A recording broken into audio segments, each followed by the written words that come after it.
CM Dhami की अध्यक्षता में भाजपा की अहम बैठक, लोकसभा चुनाव की तैयारियों को लेकर बैठक में आगे के कार्यक्रमों की रूपरेखा तैयार।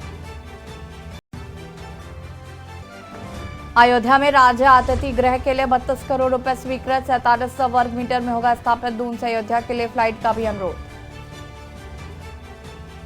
राम मंदिर प्राण प्रतिष्ठा की उत्तराखंड में भी तैयारियां तेज, मुख्यमंत्री ने कहा उत्तरायणी का होने वाला कार्यक्रम अयोध्या थीम पर किया जाए आयोजन। युवा महोत्सव से निखरेगी युवाओं की प्रतिभा, कैरियर काउंसलिंग से मिलेगी सही दिशा। 9 जनवरी तक चलेगा युवा महोत्सव। उत्तराखंड के स्कूली छात्र पढ़ेंगे अपनी लोक भाषा, अब गढ़वाली और कुमाऊनी होंगे पाठ्यक्रम का हिस्सा। कई लेखक लिख रहे पुस्तकें। मैदानी इलाकों से लेकर पहाड़ों तक शीत प्रकोप जारी, कोहरे से अभी नहीं मिलेगी राहत। कई जिलों में बारिश और बर्फबारी के आसार। आप देख रहे हैं के न्यूज़, खबरों का सारथी। नमस्कार, खबर उत्तराखंड में आप सभी का स्वागत है। मैं हूं आपके साथ यशी शुक्ला। उत्तरकाशी से खबर आपको बता देते हैं, जहां पर यमुनोत्री हाईवे पर जल्द होगा चौड़ीकरण। आपको बता दें कि 4 धाम आने वाले श्रद्धालुओं को मिलेगा इसका लाभ।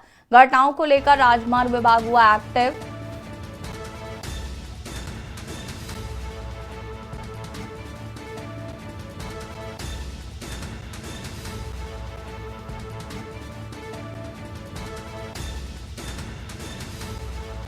हरबटपुर से बड़को दुबट्टा तक जल्द होगा सड़क चौड़ीकरण।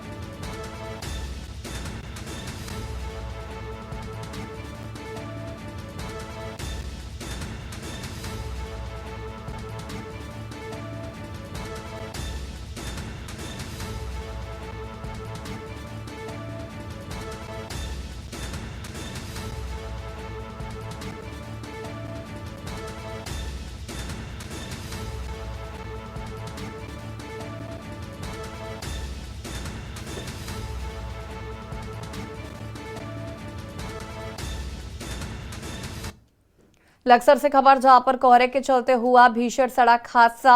2 वाहन एक दूसरे की चपेट में आए। हादसे में बस में सवार कई लोग हुए घायल। कई लोग इसमें घायल बताए जा रहे हैं। निजी कंपनी के कर्मचारी बताए जा रहे हैं घायल। बहादुरपुर गांव के सामने हुआ हादसा। निजी कंपनी के कर्मचारी बताए जा रहे हैं घायल। 2 वाहन एक दूसरे की चपेट में आए।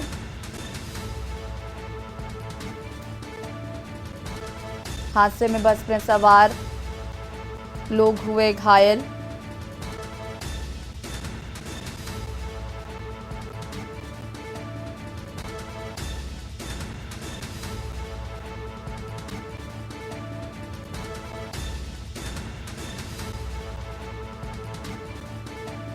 दो वाहन एक दूसरे की चपेट में आए।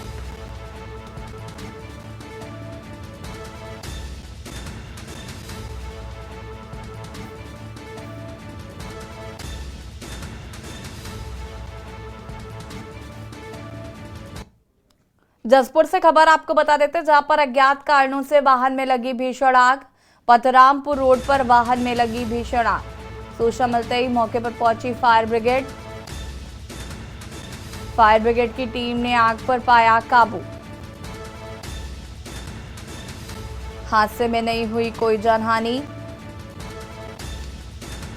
फायर ब्रिगेड की टीम ने आग पर पाया काबू।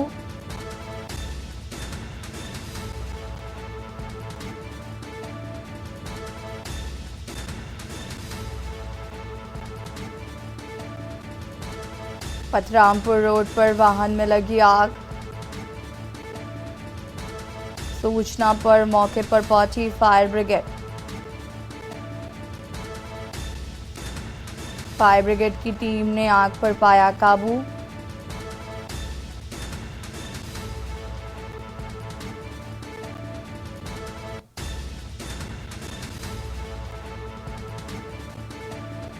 सूचना मिलते ही मौके पर पहुंची फायर ब्रिगेड।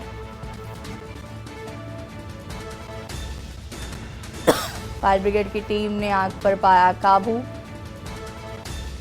जसपुर से खबर, अज्ञात कारणों से वाहन में लगी भीषण आग।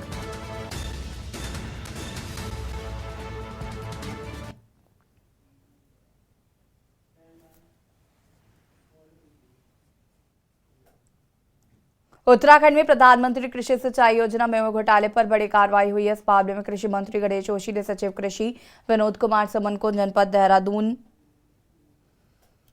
के रायपुर के कृषि एवं भूमि संरक्षण अधिकारी राजदेव पवार को प्रधानमंत्री कृषि सिंचाई योजना में बढ़ती गई अनियमितता पर निलंबन के आदेश दिए, जिसके क्रम में कृषि सचिव ने निलंबन का आदेश भी जारी किया। कृषि मंत्री गणेश जोशी ने कहा कि निलंबन के साथ ही महानिदेशक कृषि को निर्देशित किया गया है कि तत्काल प्रकरण में संलिप्त न्याय पंचायत प्रभारी वीरेंद्र सिंह नेगी और सेवानिवृत्त विकासखंड प्रभारी विनोद धस्माना का स्पष्टीकरण प्राप्त कर नियमानुसार विधिक कार्रवाई की जाए।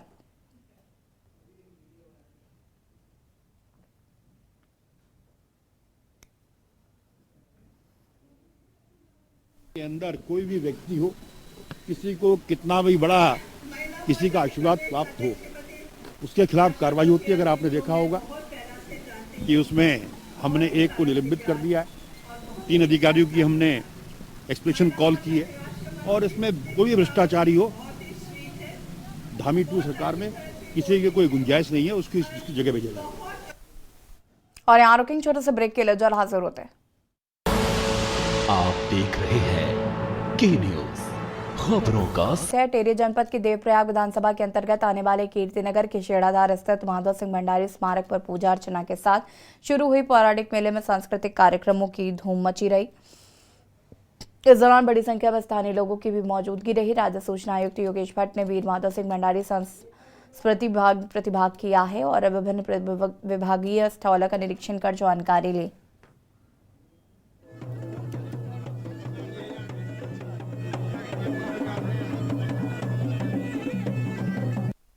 उत्तराखंड वैसे तो वीरों की भूमि रहा है, लेकिन माधव सिंह भंडारी का जो हमने सुना है, पढ़ा है, माधव सिंह भंडारी एक ऐसे वीर के रूप में दर्ज हैं इतिहास में कि जिनको जो है महावीर से भी अगर ऊपर कोई पदवी हो सकती है तो वो दी जा सकती है, और वो प्रेरणा के स्रोत हैं हमारे पूरे प्रदेश के लिए और इस क्षेत्र के लिए कि एक कर्मवीर के तौर पर, एक योद्धा के तौर पर, एक सेनापति के तौर पर और एक उससे भी ऊपर एक कुशल इंजीनियर के तौर पर जो उन्होंने एक मिसाल कायम की, वो आज चार सदी बीतने के बाद भी वो आज प्रासंगिक है और प्रेरणा का एक बहुत बड़ा स्रोत है। जो हमारा वीर माधव सिंह भंडारी स्मृति सांस्कृतिक मेला हो रहा है, ये सबसे पहले तो आपके हमारे सभी के लिए अत्यंत गर्व का विषय भी है कि उनकी जो वीर गाथा है उस सभी का मंचन वहाँ पर हो रहा है। हम सभी को उनके बारे में जानने का और उनकी वीरता को नमन करने का मौका मिल रहा है। तो उसकी तैयारियों पहले से ही लगभग 1 माह पूर्व से तैयारियां पूरी हो गई थी और लगातार बीच में पुलिस और प्रशासन की टीम, प्रशासन की ओर से भी पीआरडी, वहाँ पर महिला पीआरडी तैनात किए गए हैं। पुलिस द्वारा पूरी मुस्तैदी से ट्रैफिक एवं लॉ एंड ऑर्डर की सिचुएशन को देखा जा रहा है। जितने भी वहाँ पर फड़ और आदि लगे हुए हैं दुकानदारों का, उसका भी विशेष ध्यान रखा जा रहा है। हमारे राज्य सूचना आयोग के अध्यक्ष जी आए थे, भट्ट जी, और उन्होंने भी काफ़ी हमारी समिति को आशीर्वाद दिया और जो भी है हम काफ़ी उनके सम्मान में जो जितना भी कर पाए। और बाकी तो हमारी मंचन के बीच में अतिथि लोग आएंगे, अगर कोई कमी रहती है हम उनसे भी माफ़ी चाहेंगे। उत्तराखंड में लोकसभा चुनाव से पहले राज्य में बेरोजगारी और महंगाई के मुद्दे पर सियासत शुरू हो गई है और उसी के तहत कांग्रेसियों ने राजधानी देहरादून में बेरोजगारी और महंगाई के खिलाफ विशाल पदयात्रा निकाली। कांग्रेस का आरोप है कि भाजपा के सत्ता में आने के बाद एक तरफ जहां बेरोजगारी बढ़ी है तो दूसरी ओर महंगाई ने आम जनता की कमर तोड़ रखी है। पेट्रोल डीजल के साथ ही सभी चीजों के दाम बेतहाशा बढ़ते जा रहे हैं, लेकिन सरकार धार्मिक मुद्दों के सहारे ध्रुवीकरण की राजनीति कर जनता का ध्यान असल मुद्दों से भटकाने की कोशिश कर रही है। वहीं एक तरफ जहां कांग्रेसी महंगाई बेरोजगारी पर सत्ता पक्ष को घेर रहे हैं तो दूसरी ओर उत्तराखंड लोक सेवा आयोग यानी कि यूकेपीएससी ने रोजगार के मुद्दे पर सीएम धामी की जमकर सराहना की। आयोग का दावा है कि धामी सरकार ने 1 वर्ष के कार्यकाल में इतनी भर्ती कर दी है जितनी कि राज्य के 22 सालों के इतिहास में किसी भी सरकार ने नहीं की है। यूकेपीएससी के ताजा आंकड़ों के मुताबिक धामी सरकार ने वर्ष में करीब 6,635 भर्ती की, जबकि 22 वर्षों के दौरान 6,869 भर्तियां हुई। अब 3,040 अभ्यर्थियों के परीक्षा परिणाम घोषित किए जा चुके हैं, जबकि 3,595 अभ्यर्थियों का परीक्षा परिणाम तैयार किया जा रहा है। वहीं विपक्ष ने आयोग के इस दावों को हवाई बताया है। देखिए रिपोर्ट।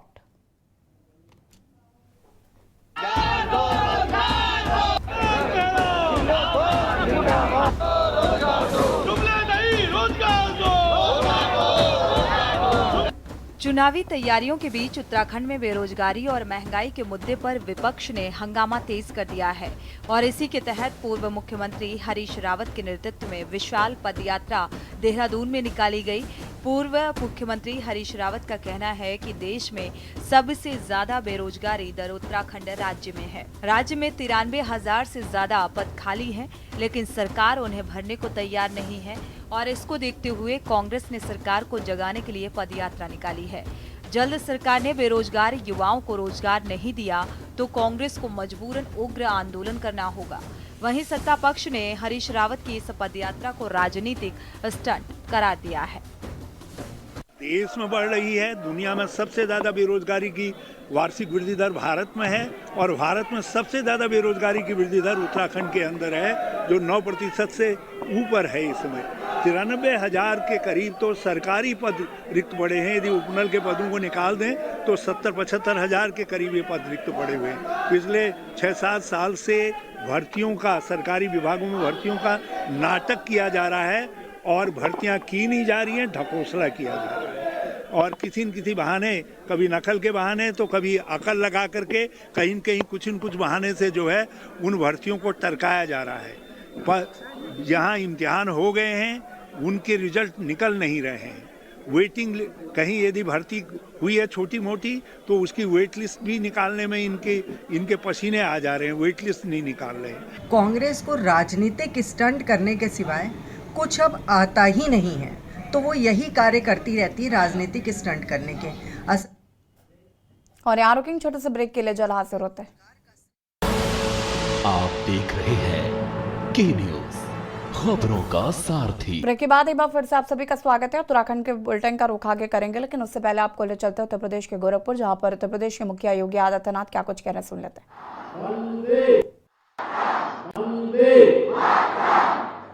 विकसित भारत संकल्प यात्रा के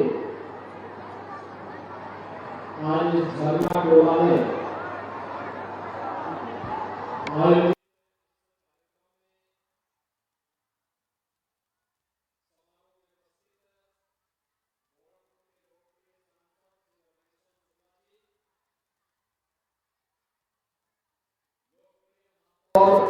डॉक्टर मंगेश श्रीवास्तव जी, भारतीय जनता पार्टी के प्रदेश के उपाध्यक्ष, विधान परिषद सदस्य डॉक्टर धर्मेंद्र सिंह जी, विधायक ग्रामीण श्री विपिन सिंह जी, विधायक सैजनवा श्री प्रदीप शुक्ला जी,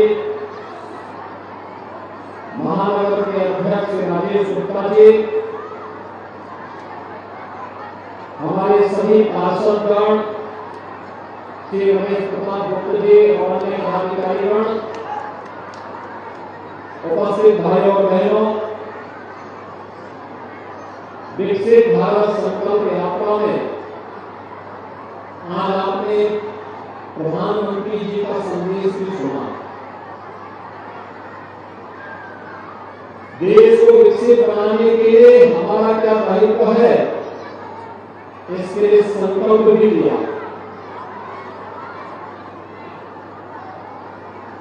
विकसित भारत यात्रा का उद्देश्य क्या है?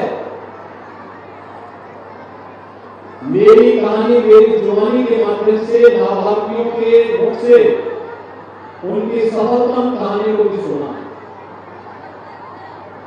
और जो लोग अब लाभान्वित हो गए हैं उनके सर्टिफिकेट यहाँ पर वितरण का कार्यक्रम भी संपन्न हुआ। अपने आप में एक अभिनव प्रयास,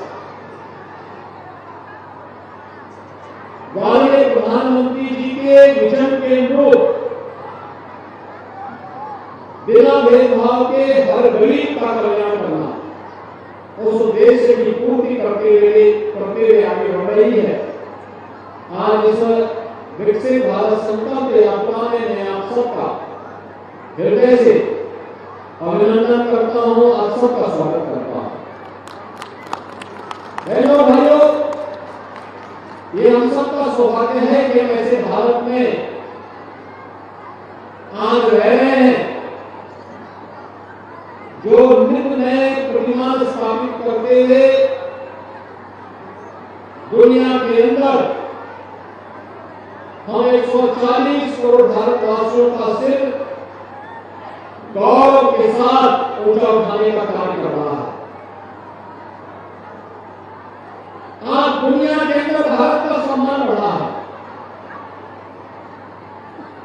आज देश के अंदर दुनिया का सबसे अच्छा जो इंफ्रास्ट्रक्चर हो सकता है वो हम सबको हाईवे के रूप में, रेलवे के रूप में, एयरपोर्ट के रूप में, इंडियन वाटरवे के रूप में जहां देखने को मिला है, वहीं AIIMS, IIT, IIM, one district one medical college, fertiliser जैसे कारखाने भी आज फिर से एक नए रूप में हम सबके सामने हैं। गांव-गांव की कनेक्टिविटी के साथ साथ हर गांव में बिजली, हर घर में बिजली और हर घर में शुद्ध पेयजल की आपूर्ति के लिए लोगों को जल की आपूर्ति करने का कार्यक्रम भी युद्ध स्तर पर आगे बढ़ रहा है। आपने देखा होगा कैसे आमूल परिवर्तन पूरे देश के अंदर लाने का कार्य किया जा रहा है। ये हर एक स्तर पर देखा जा सकता है। आपने लोगों के मुंह से सुना, किसी को आवास मिला, कोई कहते थे कि साहब मुझे राशन की सुविधा का लाभ मिला, कोई कहता था कि मुझे उज्ज्वला योजना में रसोई गैस का सिलेंडर मिला, कोई कहता था कि घर में बिजली आई, कोई कहता था साहब कोरोना के कारण हमारा व्यवसाय चौपट हो चुका था, हमें बैंक में ब्याज मुक्त ऋण देकर के फिर से हमें आर्थिक रूप से स्वावलंबन की अवसर करते हुए केंद्र योजना के साथ जोड़ा। यानी ढेर सारी योजनाएं हर तबके के लिए उस प्रकार की योजना। ये नया भारत है और नए भारत के नए उत्तर प्रदेश में हर नागरिक योजनाओं से लाभान्वित हो रहा है। इन योजनाओं को लेकर के इसका प्रचार प्रसार करने के लिए 15 नवंबर को प्रधानमंत्री जी ने विकसित भारत संकल्प यात्रा प्रारंभ की थी और विकसित भारत संकल्प यात्रा आज अपने उद्देश्यों की पूर्ति करते हुए गांव-गांव जाकर के जिन्हें योजना का लाभ मिला वे योजना के बारे में बोलेंगे, जिन्हें नहीं मिला उनका रजिस्ट्रेशन होगा, जो प्रदर्शन करेंगे उसमें उनका लाभ लिया जाएगा, जो फिर भी रुक जाएंगे उनका लाभ पहुंच करके रहेगा। और यही मोदी गारंटी है। मोदी जी यही गारंटी देने के लिए विकसित भारत संकल्प यात्रा को आगे बढ़ाया है। भैया आज आप गोरखपुर में देखते हो कि झरना टोला जिसके आसपास से लोगों के लिए एयरपोर्ट नजदीक बन चुका है। 17 के पहले गोरखपुर में एक घंटा जो कभी कभी आती थी, आज गोरखपुर में 14 फ्लाइटें 14। पहले आपको झरना टोला के पास भी रेलवे क्रॉसिंग में जाम में फंसना होता था और गोला घाट में फंसना होता था, नंदानगर में फंसना होता था। आज इस समस्या का समाधान हो गया। पहले उपचार के लिए कॉलेज के लिए कई चक्कर लगाने होते थे, आज एम्स आपके सामने आ गया है, एम्स चालू हो गया है। पहले मोदीपुर में जाम, कूड़ा घाट में जाम, शहर में जाम, असुरन में जाम, आज सब बोलने की कनेक्टिविटी से जुड़ गया। पहले आपके घर में भी आते रहोगे काम बनाने के लिए लेके जाएं, आज आप रामगढ़ ताल भी जा सकते हैं, गोरखनाथ धाम भी जा सकते हैं, गीता ब्रेस भी आसानी से जा सकते हैं, कहीं भी और उधर गोरखपुर में घूमने के ढेर सारे जगह मिले हैं। ये नए बदलते हुए प्रदेश के रूप में हम सब जैसे भारत बदलना है, जैसे उत्तर प्रदेश बदलना है, वैसे ही गोरखपुर भी बदल करके रहेगा और हर नागरिक के जीवन में परिवर्तन करके रहेगा। और इसी विश्वास के साथ आज हम सब आपके पास आए। अगले एक सप्ताह के अंदर हमें बिजली मेले की तैयारी में करना है। खिचड़ी मेले के आनंद भी लेना है, लेकिन उससे पहले हम सब अपने यहाँ साफ सफाई के बारे में जानेंगे। जैसे हम अपने घर को स्वच्छ रखते हैं, वैसे ही अपने मोहल्ले को स्वच्छ रखें, अपने वार्ड को स्वच्छ रखें, अपने नगर को स्वच्छ रखें। याद रखें स्वच्छता कितना बड़ा कार्य करती है। इंसेफेलाइटिस, ये मस्तिष्क ज्वर की जो बीमारी होती थी, ये मस्तिष्क ज्वर उसी गंदगी का परिणाम था। स्वच्छ भारत मिशन के अंतर्गत लोगों ने स्वच्छता के अभियान को अपनाया, बीमारी छूमंतर हो गई, गायब हो गई, समाप्त हो गई। हर वर्ष 1200 से 1500 मौतें होती थी, आज मौत के आंकड़े 0 पहुंच गए, 0 है। यानी एक सभी बच्चे बच गए। देश के मूल्य धरोहर कर रही है, देश का भविष्य सुरक्षित हो रहा है। ये नई उपलब्धि है, इसलिए स्वच्छता का संदेश घर घर लेकर के जाना है। जिन लाभार्थियों को योजना का लाभ मिल चुका हो बोले, खूब बोले मुझे मिला है, और जिसे नहीं मिला है वे अपना रजिस्ट्रेशन करवाएं। आने वाले समय में पात्रता के हिसाब से उन्हें भी योजना का लाभ प्राप्त होकर के रहेगा। और इसी बात को लेकर के मोदी गारंटी में गांव-गांव, वार्ड-वार्ड जाकर के लोगों को लाभान्वित करने का लाभान्वित करने का कार्य कर रही है, जागरूक करने का कार्य कर रही है। और इसी उद्देश्य से आज हम सभी आपके बीच यहाँ पर उपस्थित हुए हैं। मैं इस अवसर पर विकसित भारत संकल्प यात्रा में आप सबका अभिनंदन करता हूँ। आपको खिचड़ी मेला मकर संक्रांति की वजह से बधाई देता हूँ। और 22 जनवरी को अयोध्या में भगवान श्री राम विराजमान होंगे। अयोध्या, आपने अयोध्या का दीपोत्सव देखा होगा ना?